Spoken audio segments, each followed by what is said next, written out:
toi. Par la grâce de Dieu. Amen. Amen. Alléluia. Nous allons commencer notre séminaire que nous avons intitulé Que Dieu te donne la bénédiction d'Abraham. Lorsque je préparais ce message, Dieu m'a amené dans des sphères différentes. Il m'a fait comprendre certaines choses que je ne comprenais pas avant, que je vais essayer de pouvoir partager avec vous. Amen. Et cela m'a aidé aussi à pouvoir être renouvelé. Amen. D'être paix, en quelque sorte, comme la Bible dit, transformé par le renouvellement de l'intelligence. C'est-à-dire, voir les choses différemment. Commencer à voir les choses comme Dieu est en train de le voir. Pas de point de vue humain. Amen. Alléluia. Amen. Que Dieu te donne la bénédiction d'Abraham. Là, ça vient très compliqué. Nous allons lire la parole de Dieu. Nous sommes dans Genèse chapitre 28. C'est pas moi qui l'ai dit, c'est le vieux Isaac. Le vieux Isaac est en train de parler à son fils Jacob. Il lui dit quelque chose de très profond. Quelque chose que toi et moi nous devons aussi nous accrocher aujourd'hui. Je lis à partir du verset 3. La Bible dit dans Genèse chapitre 23, oui, vous pouvez vous mettre debout, merci beaucoup pasteur, pour honorer la parole de Dieu. Genèse chapitre 28, je lis à partir du verset 3 jusqu'au verset 4. Voilà ce que la Bible dit. Que le Dieu Tout-Puissant te bénisse, te rende fécond et te multiplie, afin que tu deviennes une multitude de peuples. Verset 4. Qu'il te donne la bénédiction d'Abraham, à toi et à ta postérité avec toi, afin que tu possèdes le pays où tu habites comme étranger. Parole du Seigneur. Amen. Père, nous bénissons ton nom pour cette parole. Nous te les confions, Seigneur. Donne que cette parole trouve de la place dans la vie de mon frère et ma soeur.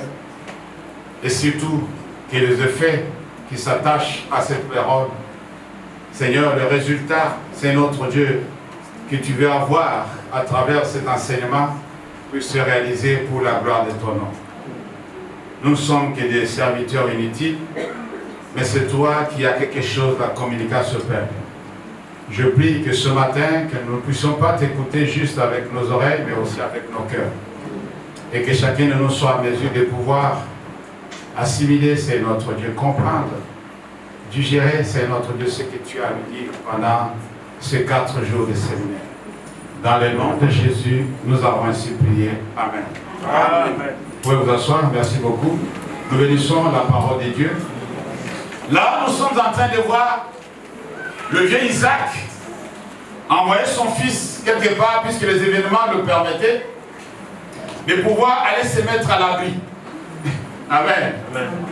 Le petit devrait se mettre à l'abri par rapport à son grand frère, puisque vous connaissez ce qui s'est passé dans cette famille.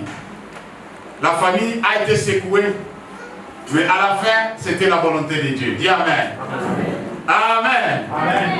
Mais quelque chose sort de la bouche de vieux Isaac qui m'interpelle. Il a commencé à bénir son fils. Pendant ces 4 jours, je vais parler de la bénédiction. Vous savez, je ne vais pas parler seulement de la bénédiction spirituelle, mais je vais toujours aller trop loin de parler de la bénédiction matérielle.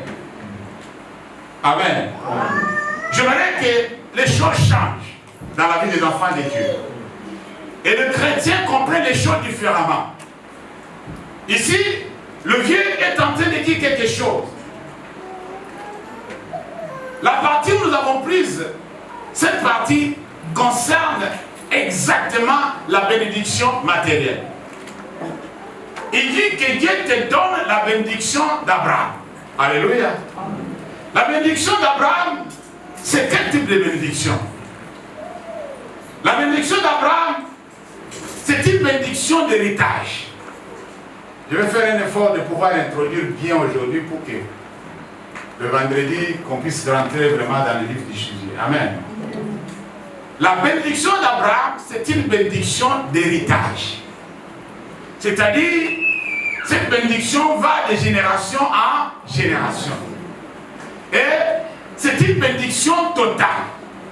Une bénédiction qui va dans tous les domaines de la vie d'un homme. Cette bénédiction n'est pas limitée dans certains domaines. C'est une bénédiction qui va loin. Pourquoi? Puisque c'est la bénédiction qui vient de Dieu. Cette bénédiction émane de Dieu.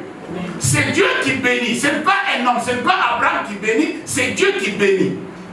Alléluia. Lorsque Dieu bénit, c'est autre chose. Lorsqu'un homme bénit, c'est autre chose. Un homme peut te bénir dans un domaine bien déterminé.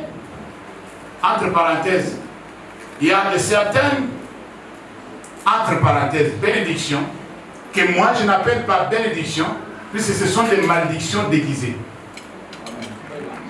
Je vais expliquer.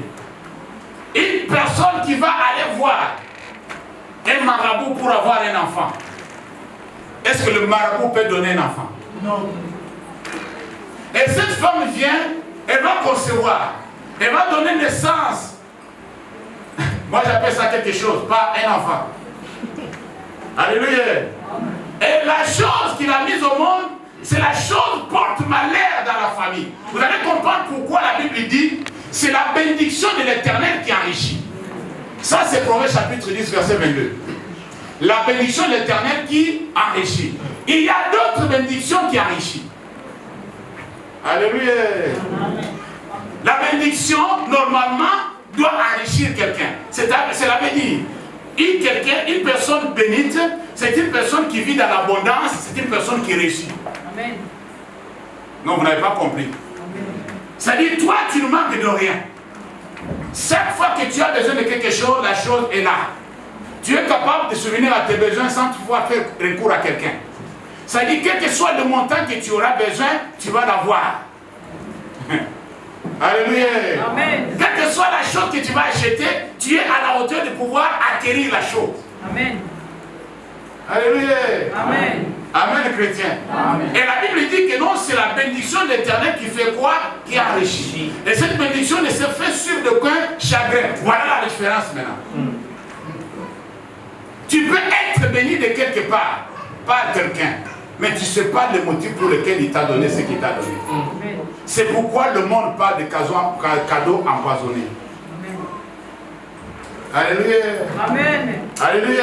Amen. La personne qui te donne de l'argent, la personne qui te fait de présent, est-ce que tu sais quel est son motif? Son motif plutôt. Qu'est-ce qui se cache derrière ce qu'il est en train de faire? Beaucoup de personnes ont été attrapées comme des souris. On jette la part, il prend. On jette quelque chose, il prend. On la tire petit à petit, petit à petit. Il croyait que c'est Dieu qui était en train de le bénir. Mais à la fin de compte, il voit que non, la personne c'était un prédateur. Amen. Alléluia. Amen. Mais tu venais, il te faisait des présents, il te faisait des sourires. Tu dis non, vraiment, c'est le corbeau que Dieu a envoyé. Je vais insister dans ce séminaire, je ne veux pas que les enfants de Dieu vivent au départ du corbeau. Alléluia. Amen. Vous n'allez plus vivre au départ du corbeau. Amen. Au travail. J'arrive, pasteur, ne t'inquiète. Le corbeau a une mission de pouvoir nourrir quelqu'un pendant un temps bien déterminé. Mais beaucoup d'entre nous demeurent dans ce domaine-là et seraient juste d'être nourris par un corbeau. Nous allons voir ça ensemble. La manne devrait cesser. Amen. Alléluia. Amen. La manne était pour que les enfants d'Israël traversent, puisque dans le désert, ils ne pouvaient pas cultiver. Ils ne pouvaient pas faire de levage. Alléluia. Mais quand ils sont entrés dans la terre promise, la Bible dit que la manne c'est ça. La manne doit cesser. Moi j'appelle ce que le corbeau fait et ce que la manne apporte comme un temps de ravitaillement. Vous connaissez des ravitaillements? Ouais. Dieu peut te ravitailler pendant un temps bien déterminé à cause de ta situation. Mais cela ne doit pas être pour toi la vie pour toujours. Amen. Le vieux Isaac dit à son fils que Dieu te donne la bénédiction qu'il avait promise à Abraham. Dieu avait fait la promesse à Abraham. Et cette promesse était vraiment vaste. Cette promesse renfermait beaucoup de domaines de la vie d'un homme. Dieu, nous allons lire ça par la grâce de Dieu. Lisons la parole de Dieu. Genèse chapitre 12. La Bible dit, au verset 1er jusqu'au verset 3. C'est Dieu qui fait la promesse à Abraham. Ce n'est pas moi qui l'ai dit. Il dit, l'Éternel dit à Abraham, va-t'en de ton pays, de ta patrie, et de la maison de ton père, dans le pays que je te donnerai. Je ferai de toi une grande nation, et je te bénirai, je rendrai ton nom grand, et tu seras une source de bénédiction. Je bénirai ceux qui te béniront, et je maudirai ceux qui te maudiront. Et toutes les familles de la terre seront bénies en toi. Alléluia. Voilà à quoi consiste la bénédiction dont nous sommes en train de parler. C'est une bénédiction tant spirituelle que matérielle. Alléluia. Dieu a promis à son serviteur de pouvoir le bénir, et spirituellement et matériellement. Mais qu'est-ce que nous assistons aujourd'hui? Beaucoup d'entre nous sont bénis spirituellement. La Bible dit qu'ils sont bénis de toutes sortes de bénédictions spirituelles dans les lieux célestes. Mais ils vivent dans la pauvreté. Il y a quelque chose qui ne va pas quelque part. Est-ce que vous comprenez ce que je dis? Amen. Aujourd'hui, nous allons voir ça avec les Écritures. Dieu a permis que chacun de nous puisse accéder à la bénédiction d'Abraham, premièrement spirituelle et puis matérielle. Il dit ça en connaissance des causes. Vous allez comprendre pourquoi la Bible dit cherchez premièrement le royaume et sa justice. Toute autre chose vous seront données par dessus. Nous allons expliquer ça. Qu'est-ce qui se passe là-dessus? Dieu a, d'une manière globale, béni son serviteur. Il lui a promis et des bénédictions spirituelles et des bénédictions matérielles. Alors du coup, il lui a dit quelque chose d'extraordinaire, que nous allons voir aussi en détail. Que toi, tu seras non seulement béni, mais tu seras une source de bénédiction. Cela veut dire que cette personne, il y a des personnes parmi nous, ils sont une source de bénédiction, mais elles-mêmes ne sont pas bénies. On va expliquer. Alléluia. Ils sont une source de bénédiction, mais elles-mêmes ne sont pas bénies. Alléluia. Amen. Amen, chrétien. Amen. Est-ce que nous sommes ensemble? Amen. Alors, l'aspect spirituel de la chose était que Abraham ne devrait pas être seulement le père, le canal par lequel Dieu va bénir l'humanité seulement pour sa descendance biologique. Mais c'était aussi pour le reste du peuple, pour le païen en quelque sorte. Alléluia. Alors du coup, la bénédiction spirituelle devait venir en première position. Puisque c'est ce que Dieu veut. Ce que Dieu veut, c'est notre sanctification. Dis notre sanctification. Dieu veut que nous puissions être bien avec lui. Alors le reste vont venir. Il est arrivé que beaucoup d'entre nous sont déjà bien avec Dieu. Mais ils ignorent l'autre partie de la bénédiction. Ils laissent l'autre partie de la bénédiction. Ils ne veulent pas aller et posséder cette partie de la bénédiction. Gloire à Dieu. Tu es sauvé, tu es sanctifié, tu crains Dieu, mais tu souffres. Hey. La mort intervient demain, tu vas aller au ciel. Bien aimé, tu vas aller au ciel. Mais sur la terre, tu n'as rien fait. Amen, chrétien. Amen. Moi, je ne crois pas que le chrétien doit toujours travailler pour le païen. Vous n'avez pas compris. Amen. Amen. Amen. Amen. Je ne crois pas. Que le chrétien est appelé à travailler pour le païen.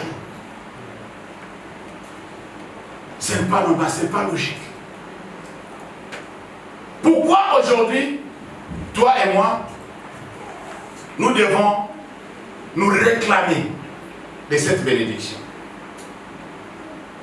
Pourquoi toi et moi, quels sont les droits que nous avons pour pouvoir dire que Dieu te donne la bénédiction d'Abraham?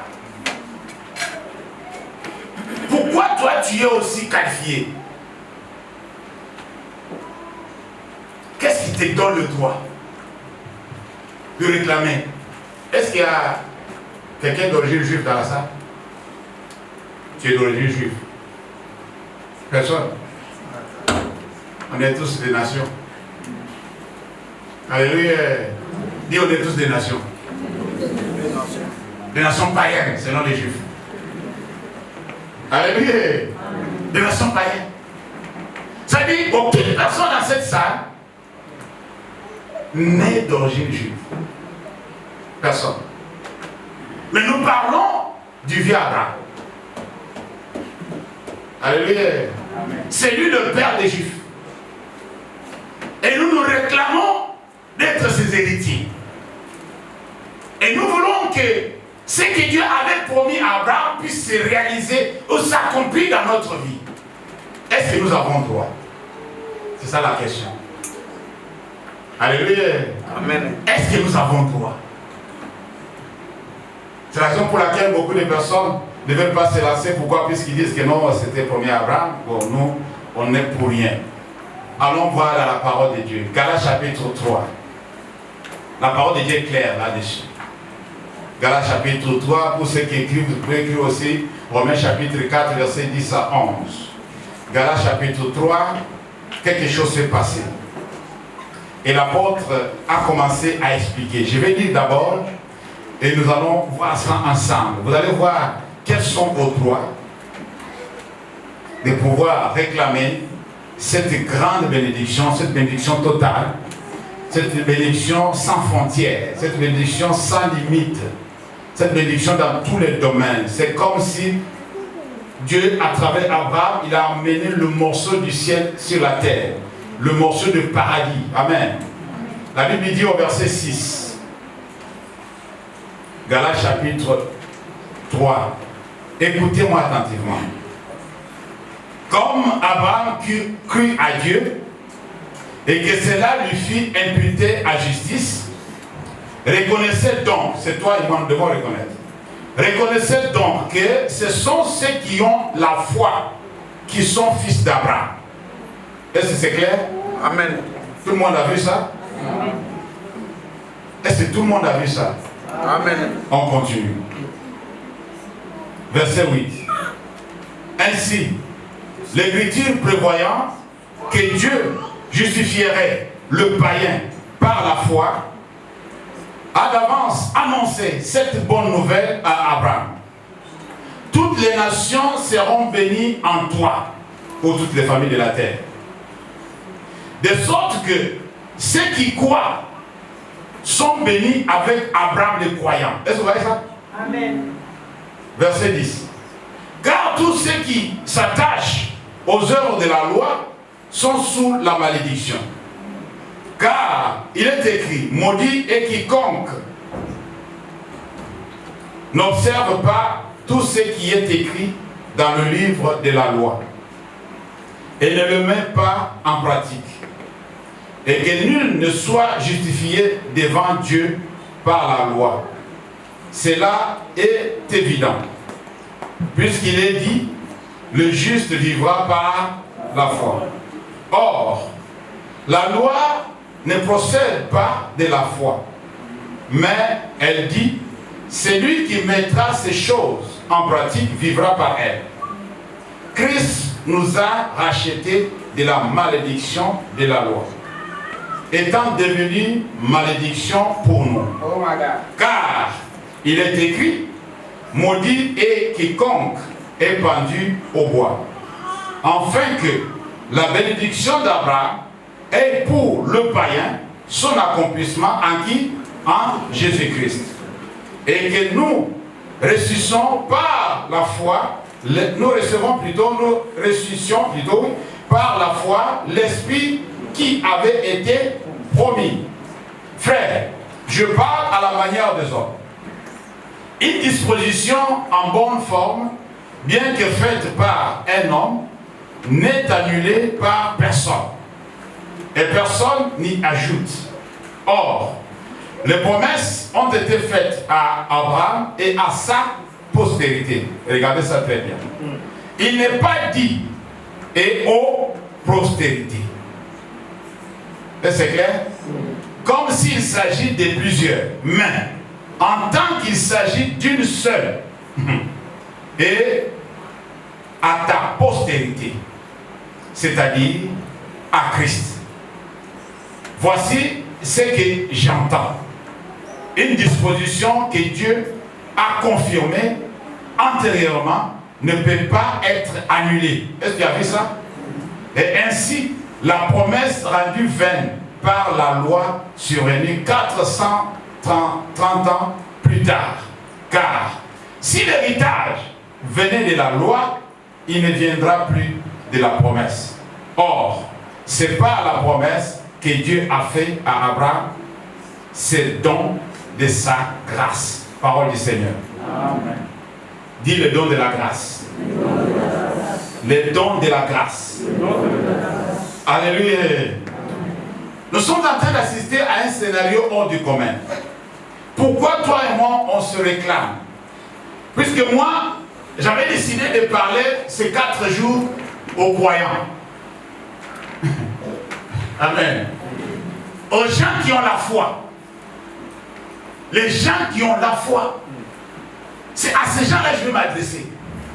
Pour leur rappeler leur responsabilité. Ce qu'ils doivent faire avant leur départ vers le Père. Puisque c'est la foi qui est le début et la fin de toutes choses. Alléluia.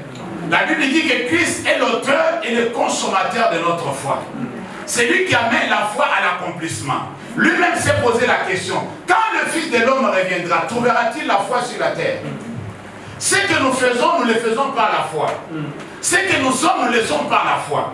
C'est par la foi que nous avons reçu Jésus comme Seigneur et Sauveur. Vrai ou faux? C'est par la foi que nous sommes devenus des enfants de Dieu. Alors c'est par la foi que nous sommes des héritiers d'Abraham. Alléluia. C'est par la foi que nous sommes des fils d'Abraham. Abraham le croyant. Abraham a été justifié puisque cette histoire a été racontée dans un contexte où le juif disait que non, si un païen veut venir accéder à l'évangile, il doit se faire circoncis. Amen. Il doit respecter la loi. Alors l'apôtre a tranché. Il dit non, ce n'est pas la loi qui a précédé. Quand Abraham a été justifié, il était encore incirconcis. Ils ont été rassasiés. Ils ont ramassé des paniers. C'était combien? Vous connaissez l'histoire? Ils ont ramassé 12 paniers, pleins à craquer. Vous vous êtes jamais posé la question si 12 paniers sont allés où jusqu'aujourd'hui? On a expédié ça. Vous n'avez jamais posé la question, Jésus, le panier qui ont été ramassés, de pain et de poissons, puisque c'était seulement, je sais pas, c'était seulement 2 poissons, 2 pains et 3 poissons. Est-ce que vous comprenez? C'était seulement quelque chose que l'enfant avait mis dans son casque pour pouvoir amener. C'était pas visible. Mais quand Dieu a mis la main, la Bible a dit qu'ils ont ramassé des paniers. De reste. Mais tous ces paniers de reste sont partis où? Alléluia. Mais pourquoi c'était seulement 12 paniers? Donnez-vous vous-même.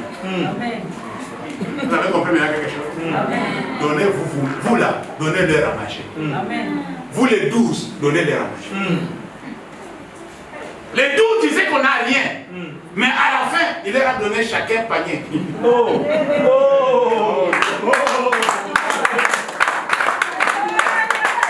bien, Jean, voilà le panier. Maintenant, jusqu'à ce que je revienne, vous allez leur donner à manger. Oh mon Dieu, oh mon Dieu. Mais nous vivons le contraire aujourd'hui. C'est l'homme de Dieu qui suce le fidèle. Aïe. C'est l'homme de Dieu qui finit le fidèle. L'homme de Dieu...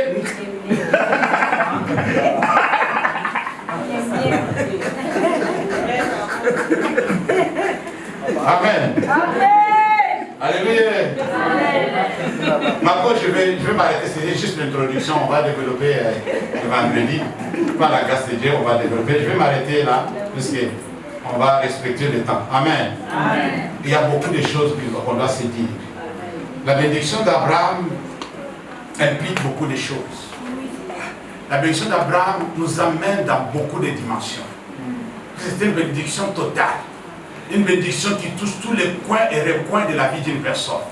Alors, dans la bénédiction d'Abraham, il n'y a pas une partie qui est réservée à quelqu'un d'autre. Tout est à toi.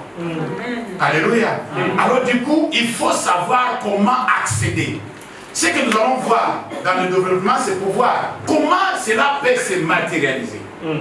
Comment je peux toucher cette bénédiction? Comment je peux vivre cette bénédiction? Moi, je parle de bénédiction matérielle. Je ne parle pas de bénédiction spirituelle. Alléluia. J'ai parlé cette semaine de la bénédiction et non de la malédiction. Je vous ai déjà promis. On a tellement parlé de malédiction que les gens commencent à avoir peur. Il faut qu'on parle de la bénédiction. Il faut que la bénédiction commence aussi à reprendre vie. Yes. La foi vient de ce qu'on entend. Si tu entends que tu es béni, tu dis ouais, je suis béni. Tu te réveilles, tu dis je suis béni. Tu dis je suis maudit, je suis maudit. Alléluia. Amen les chrétiens. Amen. Et les enfants de Dieu doivent sortir de là où les enseignements erronés les a placés. Exactement. Vous devez sortir de là et voir les choses en grand. Et vous allez voir la main de Dieu. Yes. Tu vas glorifier, tu vas dire Seigneur, je ne savais pas que c'était comme ça. C'est ce que nous allons voir. La bénédiction d'Abraham. Que mon Dieu te donne ça. Amen. Je le confirme que Dieu a déjà donné à beaucoup, mais il ne vit pas ça. Dieu vous a déjà donné la bénédiction d'Abraham, mais vous ne vivez pas ça. On va juste vous réveiller. Alléluia. Vous réveillez, vous révolutionnez en quelque sorte. On ne doit pas vivre dans la médiocrité. Le chrétien n'est pas un mendiant. L'homme de Dieu n'est pas un mendiant. L'homme de Dieu, c'est un riche. Et spirituellement et matériellement. Je dis bien, c'est ce que la Bible me dit. C'est ce que Dieu veut. Amen, chrétien. Amen. Et matériellement et spirituellement, tu dois être riche. Tu dois être dans l'abondance. Tu dois réussir. Tu dois avoir du succès. Tous ceux qui seront autour de toi seront bénis. Je vais vous montrer vendredi comment ne pas faire ce qui dépend de toi, des clients. Mais les aider à pouvoir aussi progresser dans la vie. Toi qui as des moyens, tout le monde te demande, envoie, tu envoies, envoie, tu envoies. Tu n'es pas intelligent. Je vais te demander comment ça fonctionne. Je vais te donner des astuces. Alléluia. N'acceptez pas que tout le monde dépende de toi. Tu vas mourir. Tu n'es pas Dieu. Tu ne seras jamais Dieu. Amen. Oh, c'est moi le mopao. C'est fini ça. C'est moi le boss. C'est fini ça. Oh, quand vous avez besoin, appelez-moi. Tu es mal barré. Tu es mal barré. Tu es mal barré. Ça ne fonctionne pas comme ça. Alléluia. J'ai partagé avec ma maman. Il faut amener les gens à être indépendants. Mais pas à être dépendants. Une personne adulte, depuis l'école jusqu'à ce qu'il s'est marié, il a la famille, il ne dépend que de toi. Ça, c'est pas normal. Ça, c'est pas normal. C'est pas normal. Ça, c'est. Il y a quelque chose qui ne va pas quelque part. C'est pas normal. Il y a quelque chose qui ne va pas. Et toi, tu trouves que c'est bon. Tu trouves que c'est normal. Non. Non, non, bien, mesdames et sœurs. Il faut être révolutionné. Il faut changer de méthode. Il faut te débarrasser de certaines charges qui ne sont pas propres. Alléluia. Isaac a dit à son fils que Dieu te donne. Isaac était vraiment riche. On va voir ça. Il était tellement riche, ce gars. Il n'a pas pris les sous, il n'a pas pris l'or, il n'a pas pris l'argent pour donner à son fils pour faire le voyage. Il l'a envoyé avec le bâton. Je vais vous expliquer ça tout à l'heure. Pourquoi un vieux riche comme ça envoie son fils bien-aimé, en voyage avec le bâton? Vous allez dire que non, vraiment. Et tu sais, tout ce parcours, pasteur, je suis fini, j'ai déjà fini. Tout ce parcours, le petit l'a fait à pied. Sans chameau. Sans chameau. Oh. Il l'a fait à pied. Prévenez que là où il devrait passer la nuit, il a pris un caillou pour mettre sur la tête. Oh là là. C'est quelqu'un qu'on dit que Dieu te donne la bénédiction d'Abraham. Amen. Amen. Amen. À cette personne-là.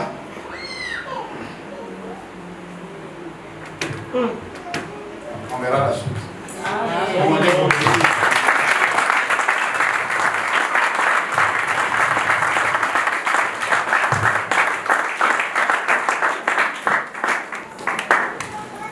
Nous allons incliner la tête dans la prière. Nous allons demander à notre Dieu de nous aider. Que beaucoup de choses qui manquent dans notre vie, Dieu a déjà pourvu. Il t'attend, il m'attend à pouvoir accéder à notre héritage. Ça fait mal à notre Dieu de voir ses enfants souffrir dans la pauvreté, dans la mendicité. Ses serviteurs faire insulter son nom à cause de biens matériels. Ses servantes être marginalisées à cause de biens matériels. Dieu en a assez. Il n'a plus besoin de tout ça. Il a besoin que chacun de nous se réveille. Il a besoin que chacun de nous puisse accepter cette prise en charge et qu'il puisse accéder dans sa bénédiction. Père éternel, je bénis ce peuple. Je répands ta bénédiction sur eux. Avec le pain que tu les as expliqué aujourd'hui, Seigneur, donne-leur à pouvoir, c'est notre Dieu, se réveiller. Donne-leur à pouvoir refuser d'attendre le corbeau. Donne-leur à pouvoir refuser de continuer à bénéficier de la manne, mais d'être renouvelé, de se mettre au travail et d'être aussi une bénédiction pour beaucoup. Sois loué notre Père, notre Dieu. Je prie pour le reste des jours que nous allons avoir à partager cette parole, cet enseignement, Seigneur. Que ta grâce nous accompagne, que ton esprit soit au rendez-vous, surtout que ton règne vienne. Sois béni notre Père, notre Dieu, pour tout ce que tu es et pour tout ce que tu fais. Que cette bénédiction soit réelle dans notre vie. Que cette bénédiction soit palpable. Et que chacun de nous puisse la vivre et témoigner ce que tu as fait et ce que tu feras dans cette vie. Dans le nom de Jésus. Que tout esprit d'ignorance, mon Dieu, mon roi, soit banni au milieu de nous au nom de Jésus. Tout esprit, c'est notre Dieu de distraction, soit banni au nom de Jésus. Toute mauvaise semence qui avait été sémée, soi-disant c'est notre Dieu pour nous aider et qui nous a enfoncés encore une fois dans la pauvreté, soit déraciné au nom de Jésus. Père, révolutionne ton peuple. Fais-nous grâce, Jésus. Que nous puissions, c'est notre Dieu, vivre. C'est notre Dieu dignement, comme des enfants de Dieu. Comme des enfants de rois, des seigneurs, des seigneurs. La tête haute, mon Dieu, mon roi. Et que nous puissions dominer, Père éternel, comme tu nous as appelés à dominer. Comme tu nous as appelés à assujettir. Comme tu nous as appelés, c'est notre Dieu, à pouvoir, c'est notre Dieu, faire ta volonté, Seigneur. Dans le nom puissant de Jésus. Merci notre Père, notre Dieu, pour ta grâce. Merci pour ta miséricorde et ton soutien. Dans le nom de Jésus, nous avons ainsi prié et le Saint dise Amen. Amen. Amen. Amen. Est-ce qu'on